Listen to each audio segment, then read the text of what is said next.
വംശീയ കലാപങ്ങളുടെ ഭൂമിയാണ് എന്നും മണിപ്പൂർ. 10 തവണയാണ് അവിടെ രാഷ്ട്രപതി ഭരണം ഏർപ്പെടുത്തിയിട്ടുള്ളത്. 1967 മുതൽ 2001 വരെ ആർട്ടിക്കിൾ 356 നടപ്പാക്കിക്കൊണ്ട് കേന്ദ്രത്തിൽ ഏറെയും കോൺഗ്രസ് നയിച്ച സർക്കാരുകൾ എന്തുകൊണ്ടായിരിക്കാം ഇത്തരം നടപടികളിലേക്ക് പോയത് എന്ന് ഇന്ന് ആരെങ്കിലും ചോദിക്കുന്നുണ്ടോ? അന്നത്തെ കലാപങ്ങൾ എല്ലാ രാഷ്ട്രീയ പാർട്ടികൾക്കും കുക്കിയും മെയ്തിയും തമ്മിലുള്ള വംശീയ കലാപങ്ങളായിരുന്നു. ആഫ്രിക്കയിലെ കോങ്കോയിൽ നടന്ന വംശീയ കലാപങ്ങളും 1994 കാലയളവിലായിരുന്നു. അന്ന് അവിടെ കൊല്ലപ്പെട്ടത് ട്യൂട്ടീസ്, ഹുഡുസു എന്നീ വിഭാഗത്തിൽപ്പെട്ട 10 ലക്ഷം ആളുകളായിരുന്നു. അവർ അവിടുത്തെ വംശീയ ന്യൂനപക്ഷക്കാരും ആയിരുന്നു. വംശീയ പ്രശ്നങ്ങൾക്ക് മതവുമായി ഒരു കാലത്തും ബന്ധമുണ്ടായിരുന്നില്ല.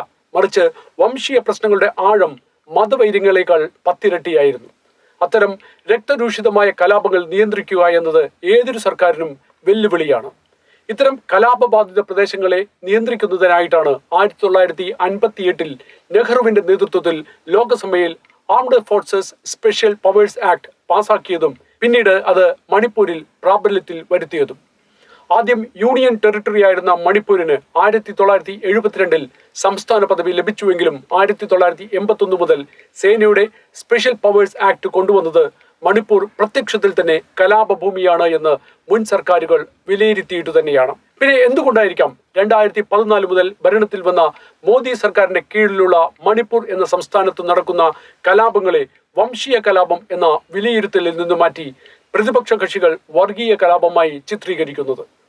അതിന്റെ മറപറ്റി വ്യക്തമായ 2 വംശങ്ങളും തമ്മിലുള്ള കലാപത്തെ വർഗീയമായി ചിത്രീകരിച്ച് മുതലെടുപ്പ് രാഷ്ട്രീയം കളിക്കുന്നത് ആരാണ്? പതിറ്റാണ്ടുകളായി നീണ്ടുനിന്ന വംശീയ കലാപത്തിന് വർഗീയതയുടെ നിറം കൊടുക്കുന്ന ഇന്ത്യയിലെ പ്രതിപക്ഷം കലാപം ഒതുക്കുവാൻ സർക്കാരിന്റെ പക്ഷം നിൽക്കേണ്ടതിനു പകരം കിട്ടിയ അവസരം മുതലാക്കി കലാപത്തിന് മതത്തിന്റെ നിർവചനം നൽകിയത് ഇന്ത്യയിൽ ഭൂരിപക്ഷം ന്യൂനപക്ഷത്തെ പീഡിപ്പിക്കുന്നു എന്ന് അന്താരാഷ്ട്ര തലങ്ങളിൽ പ്രചരണം നൽകുവാനും അന്തർദേശീയ തലങ്ങളിൽ തിളങ്ങി നിൽക്കുന്ന നരേന്ദ്രമോദിയുടെ പ്രതിച്ഛായ തകർക്കുവാനുമാണ് എന്ന് ഭരണപക്ഷം ആരോപിച്ചാൽ തെറ്റു പറയുവാൻ പറ്റുമോ?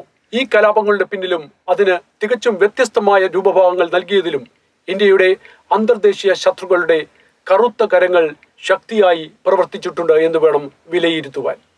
കഴിഞ്ഞ ദിവസം കോൺഗ്രസ് നേതാവ് രാഹുൽ ഗാന്ധി മണിപ്പൂർ സന്ദർശിക്കുകയുണ്ടായി. രാഹുൽ അവിടെ നിന്നും തിരിച്ചു വണ്ടി കയറുന്നതിനു മുമ്പായി വിവിധ പ്രദേശങ്ങളിൽ കലാപം പൊട്ടിപ്പുറപ്പെട്ടു തുടങ്ങിയിട്ടുണ്ട്. എരിതീയിൽ എണ്ണ ഒഴിക്കുവാൻ മണിപ്പൂരിൽ പോകുന്ന കപടതയ്ക്ക് അവരുടെ രാഷ്ട്രീയ തന്ത്രങ്ങൾക്ക് വലിയ വില രാജ്യം കൊടുക്കേണ്ടി വരുമെന്ന് തീർച്ചയാണ്. അങ്ങനെ ചിന്തിക്കുന്ന രാഷ്ട്രീയ നേതൃത്വം യാഥാർത്ഥ്യം മനസ്സിലാക്കിയാൽ നന്ന്. ചരിത്രം മനസ്സിലാക്കാതെയല്ല, മനസ്സിലാക്കിയ ചരിത്രം മറച്ചു പിടിച്ചാണ് പലരും മണിപ്പൂരിനെ കുറിച്ച് ആവലാതിപ്പെടുന്നത്. പതിറ്റാണ്ടുകളായി മണിപ്പൂർ കണ്ടുവന്ന കലാപങ്ങൾ ഒരിക്കലും ചരിത്രത്താളുകളിൽ നിന്നും മാറ്റാൻ കഴിയുന്നതല്ല. രാഷ്ട്രീയ നേട്ടങ്ങൾക്ക് വേണ്ടി ഒരുപക്ഷെ അതിന് ഒരു പുതിയ നിർവചനം നൽകുവാൻ പ്രതിപക്ഷത്തിന് കഴിഞ്ഞേക്കാം. പക്ഷേ അത് രാജ്യത്തിന് എത്രമാത്രം അപകടകരമാണ് എന്ന് ഈ പാർട്ടികൾ നോക്കുന്നു പോലുമില്ല എന്നുള്ളതാണ് വാസ്തവം. അതുകൊണ്ട് രാഹുൽ ഗാന്ധിയും കോൺഗ്രസും കപട നാടകങ്ങൾക്ക് തിരശ്ശീലയിട്ട് തനത് രാഷ്ട്രീയത്തിലേക്ക് മടങ്ങി വരണം.